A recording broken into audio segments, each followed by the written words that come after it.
शुरू करें।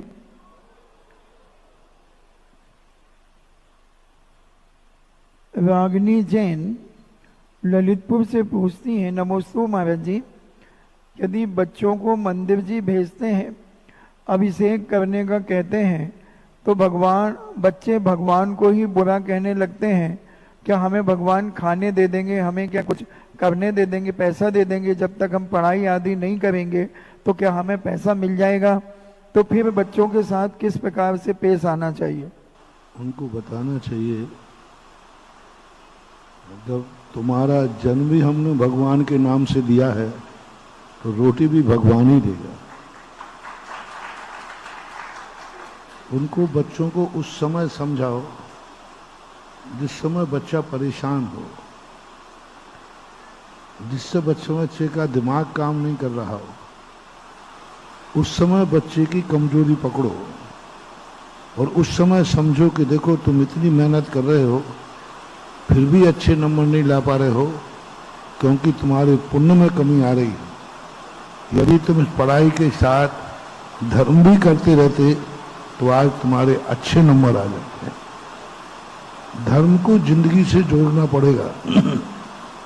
धर्म जब जिंदगी से जुड़ जाता है तो व्यक्ति धर्म करने में भी उतनी ही मेहनत करता है जितना कि धन कमाने में, क्योंकि उसका संबंध जिंदगी से जुड़ गया। तो आज के समय पर हर धर्म को जिंदगी से जोड़ना है। पहले लोग मंदिरों में अभिषेक नहीं करते थे, शांति धारा नहीं करते थे। वो कहते अभिषेक शांति धारा से होता क्या है?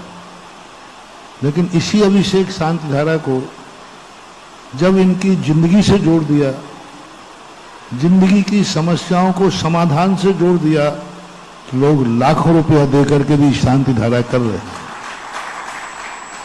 क्योंकि उनको अपना जीवन दिख रहा है, सामने प्रत्यक्ष दिख रहा है।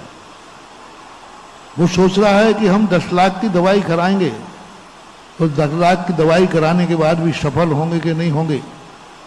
उस सफलता के लिए वो 1 लाख की शांति धारा करा लेता है और पता चलता है कि उसकी बीमारी 5 लाख में ही ठीक हो जाती है। बढ़िया है, हिसाब लगाता है। 10 लाख रुपया दवाई में लगना थे, 1 लाख की शांति धारा थी, उसने शांति धारा कराई, 5 लाख में हो गया। 1 लाख 6, कितने बच गए? 4 लाख बच गए। वो तो 3 बार शांति धारा करेगा।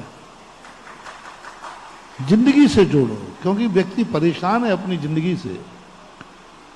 अपनी जिंदगी से इतना परेशान है, उसको पारिवारिक समस्याएं हैं, उसकी जिंदगी की हाली बीमारी की समस्याएं हैं, कितनी समस्याएं हैं। हम धर्म में, धर्मात्माओं में सबसे बड़ी कमी है कि हम सामने वाले की समस्या पर विचार नहीं करते, और सामने वाले की समस्या पर जब तक विचार नहीं करोगे, उसका समाधान नहीं ढूंढोगे, तब तक आप कितने भी धर्म की बातें करना, भूखे भजन ना होगा। वो समस्याओं से ग्रसित है, उसकी आंख का आंसू नहीं रुक रहा है, वो टेंशन में है, वो मरने की सोच रहा है, उसको जिंदगी का एक दिन निकालना मुश्किल पड़ रहा है। ऐसी स्थिति में सबसे पहले हमें उसकी समस्या का समाधान निकालना पड़ेगा। परसों हमने या कल कहा था ना, डाकुओं को जल्दी डाकू मत कहो, थोड़ा उनकी सुनने का मौका दो। उनकी सुनो कि भाई तुम डाकू कैसे बन गए, और जब वो अपनी दास्तान सुनाएगा ना, तो आपको भी यही कहना पड़ेगा, डाकू बनने के अलावा इसके पास कोई दूसरा रास्ता ही नहीं था।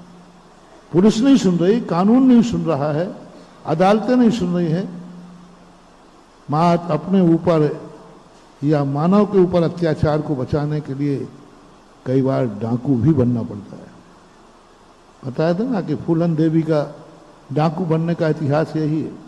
हर डाकू का यही इतिहास है। किस परिस्थिति में जाकर आप शराबी देखना, 60-70% शराबी मजबूरी में बनते हैं, गम में बनते हैं, दुख में बनते हैं। हम उनसे कहते हैं शराबी है, उसकी दास्तान सुनो कि शराबी क्यों बना, इसके पीछे की कहानी क्या है। क्या वो नहीं जानता है कि शराब पीना मेरे लिए हानिकारक है? क्या वो नहीं जानता कि शराब पीने से हम होश खो बैठेंगे? लेकिन उसके अलावा कोई रास्ता नहीं है। जब तकलीफ बढ़ जाती है तो डॉक्टर दवाई नहीं देता है, नींद की गोली देता है। जब तकलीफ बढ़ जाती है तो दवाई बाद में देता है, पहले क्या देता है? नींद की गोली देता है। और मरीज भी चाहता है पहले मुझे शांत करो, मेरी जो वेदना हो रही इसको शांत करो। उसकी शांति का दवाई है, उसको निद्रा में सुला दो, फिर डॉक्टर बाद में धीरे से इलाज करता है। बस ऐसे ही ग्रस्त है। ग्रस्त को जो तकलीफें हैं उन तकलीफों के संबंध में विचार करो और विचार करके उससे अपनी जिंदगी इस धर्म को जोड़ दो।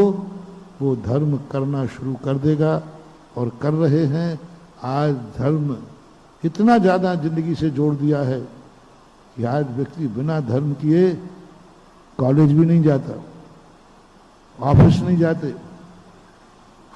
जब मैं सूरत गया तो लोगों ने कहा महाराज क्या करोगे सूरत जा करके? वहां कोई धर्म करने के लिए नहीं गए, वहां सब लोग धन कमाने के लिए गए हैं। आप जाके क्या करोगे? क्या वहां धन कमाने की कला सिखाओगे? और जब उसी सूरत में हमने धर्म से धन कैसे कमाया जाता है ये मोटिवेशन दिया, सूरत के सारे मंदिर छोटे पड़ रहे हैं। सारे मंदिर छोटे पड़ रहे। जो इतने बड़े बड़े मंदिर थे जिनमें कबूतर बोलते, बोले क्या करेंगे इतने मंदिरों को, कोई आता ही नहीं है। और हर मंदिर छोटा पड़ रहा है।